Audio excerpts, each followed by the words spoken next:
इस वीडियो पर रुकिए और आप फिर से मारे गए लोगों को कमेंट्स में बॉक्स में श्रद्धांजलि दीजिए, क्योंकि इससे अधिक आप कुछ कर ही नहीं सकते और हो सकता है आप पायलट सुमित संभरवाल को कोसिए। और हां, आप सही सुन रहे हैं, क्योंकि जांच रिपोर्ट ने बोइंग को क्लीन चिट दी थी। लेकिन हादसा कैसे हुआ, क्यों हुआ, यह भी जानना बहुत जरूरी है और आपको यह जानकर कमेंट्स बॉक्स में कुछ भी कहने का पूरा हक है, क्योंकि हमें शुरुआती जांच जो परिणाम है वो पच नहीं रहे हैं। आपको भी जब मैं बताऊंगा तो आपको समझ में आ जाएगा।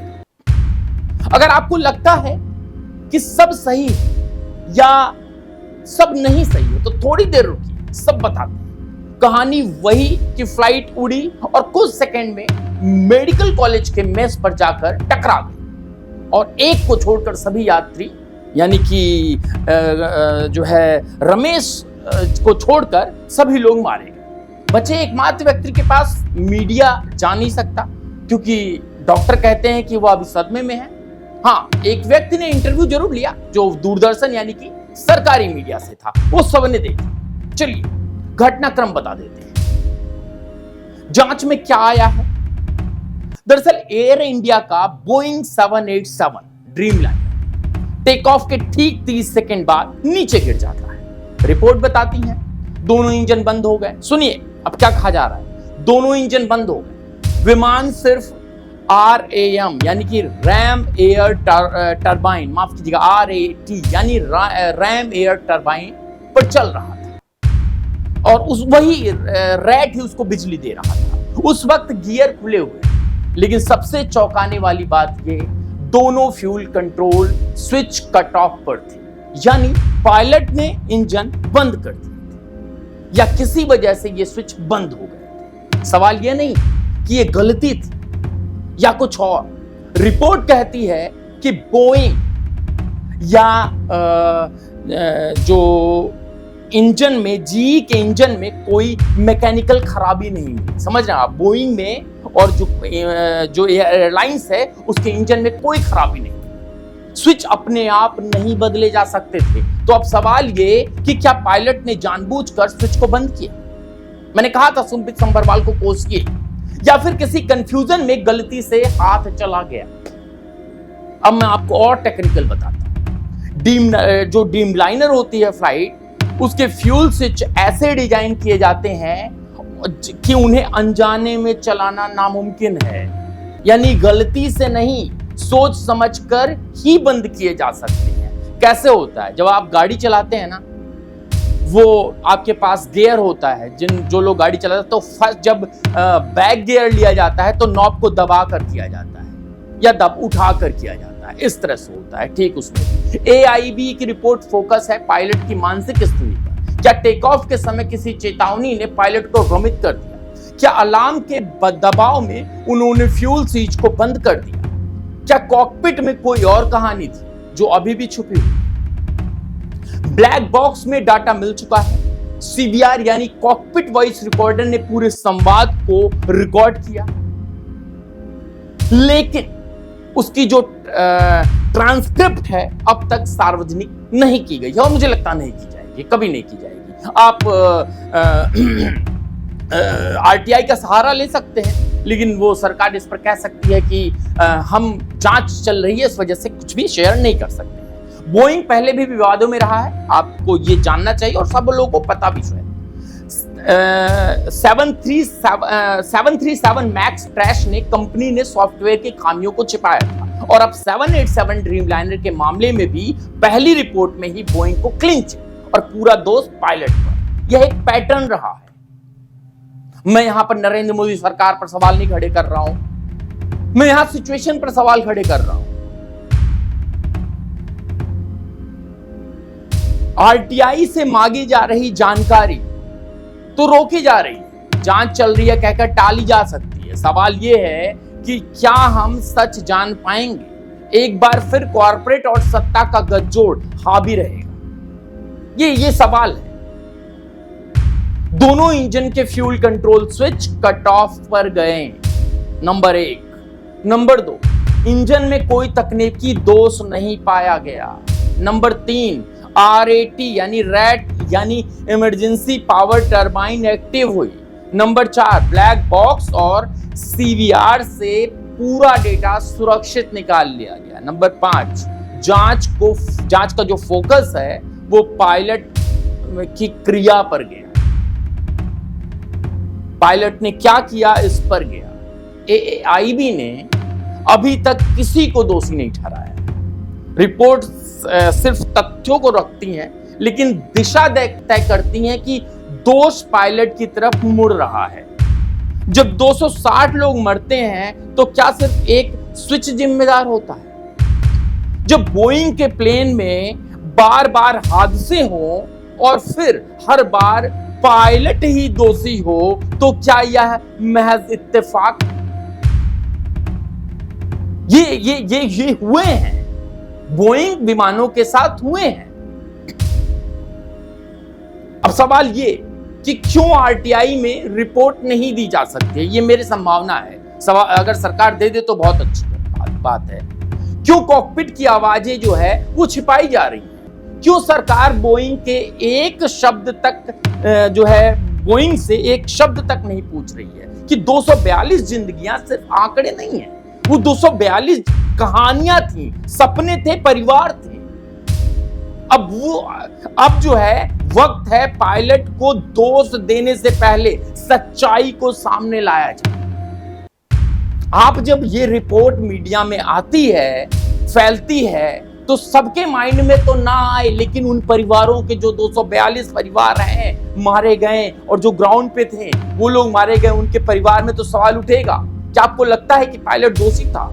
या साजिश इतनी गहरी है कि वो अब तक दबाई जा रही है? ये दिमाग में, ये माइंड में आना है।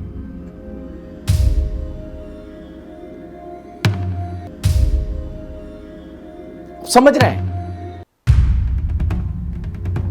जब ये पहली रिपोर्ट प्रकाशित की जाती है कि फला चीजें हो सकती हैं, और आज मैं केवल बोइंग 787 की रिपोर्ट को मद्देनजर बात नहीं कर रहा हूं, मैं बात कर रहा हूं तमाम बोइंग्स जो दुर्घटनाग्रस्त हुई, उनमें रिपोर्ट आई। शुरुआती रिपोर्ट जो है ह्यूमन एरर आई। ह्यूमन एरर का मतलब पायलट का एरर, और जो शुरुआती रिपोर्ट आई वही रिपोर्ट अंत तक सही साबित हुई। अभी तक के रिपोर्ट्स, अमेरिकी सरकार ने जब मैक्स नाम का विमान क्रैश हुआ था, वो भी बोइंग था, उस समय भी बात चल रही थी हो क्या रहा है। उस समय भी अमेरिकी सरकार ने बोइंग को बचाने की कोशिश की थी। मैं आपको बता दूं, बोइंग अमेरिकी कंपनी।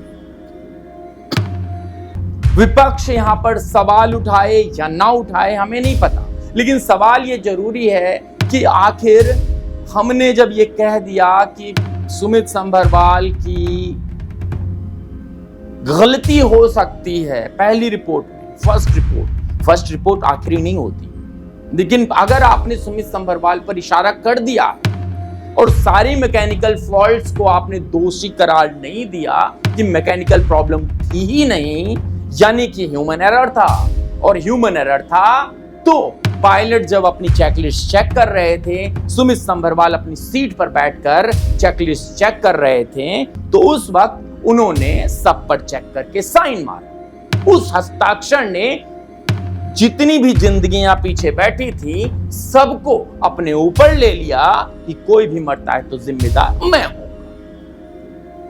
लेकिन क्या इस बात को हम आधार बनाकर उनकी मृत्यु के बाद भी उनको इस तरह से कोस सकते हैं? कोई नहीं कोसेगा, आप हम कोई नहीं कोसेगा।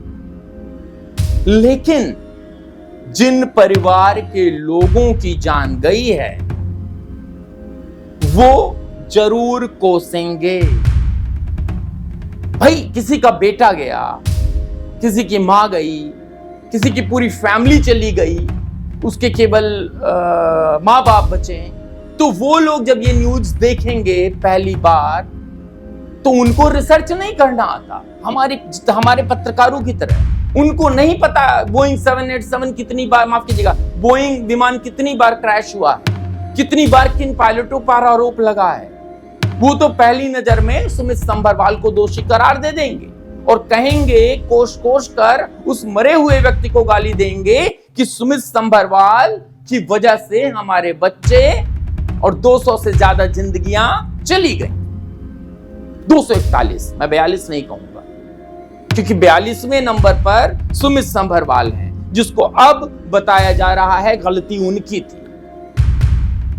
और तो और जांच कहां तक जा रही है मैं बताता हूं आपको। जांच इस एंगल से भी की जा रही, की जानी चाहिए, कोई बात नहीं, लेकिन सुनकर थोड़ा अजीब लगता है। इसको पब्लिकली तो नहीं आनी चाहिए। अगर आप इंटरनली जांच कर रहे हो तो बहुत अच्छी बात है, पब्लिकली इसको आपको नहीं बताना चाहिए था। आप जांच किस पर कर रहे हो? कहीं सुमित संभरवाल आर्थिक प्रॉब्लम तो नहीं झेल रहे थे? कहीं उन्हें कोई आर्थिक समस्या तो नहीं थी? अगर थी तो क्या उन्होंने फ्लाइट इसलिए क्रैश करा दिया कि उनको अपना बीमा क्लेम करना है? और अगर बीमा क्लेम करना है तो उनका पर्सनल बीमा भी रहा होगा, उसके बाद विमानन जो बीमा होता है वो तो अलग होता है। तो हो सकता है क्रैश कराने के बाद पूरा बीमा का पैसा परिवार को मिल गया हो। इस एंगल से भी जांच हो रही है। मैं कहता हूं जांच कीजिए, लेकिन इसको मीडिया में तो मत लाइए भाई। ये बात बाहर आ रही है कि इस एंगल से भी जांच की जा रही है, यानी कि आप एक माइंडसेट में ये भी डालने की कोशिश कर रहे हैं कि आखिरी समय पर अगर कुछ समझ ना आए, बहुत ज्यादा प्रेशर बन जाए, तो हम ये भी करार दे दें। और परिवार को संभालना बोइंग जैसे बड़ी कंपनियों को बड़े आराम से आता है। किस परिवार को? सुमित संभरवाल के परिवार। अगर सुमित संभरवाल के परिवार को संभालना है तो वो सीधे ही कह सकते हैं कि हम आपका पेमेंट डिले कर रहे हैं। आप मीडिया में बोलिए, चिल्लाइए, नहीं फर्क पड़ता। ये नेशनल खबर बनेगी ही नहीं, राष्ट्रीय खबर बनेगी ही नहीं। क्यों नहीं बनेगी? मीडिया कवर नहीं करेगा। क्यों कवर करेगा? क्यों मीडिया खबर करेगा? क्या बोइंग के खिलाफ खबर चलाकर वो अपना चैनल बंद कराएगा? क्योंकि बोइंग अकेला नहीं है ना, बहुत सारे खिलाड़ी हैं उसमें जो बोइंग का साथ दे रहे हैं। और ये सब सवाल है, ये मैं आरोप नहीं लगा रहा हूं, ये सब सवाल हैं। कि सवाल इसलिए क्योंकि बोइंग पहली बार नहीं गिरी है, बोइंग पहली बार क्रैश नहीं हुआ है, और क्रैश होने के बाद बोइंग की पहली बार रिपोर्ट नहीं बनी है, बोइंग की पहले भी रिपोर्ट बनी है। आपको क्या लगता है? कमेंट्स बॉक्स में जरूर बताइए। बने रहिए। बहुत बहुत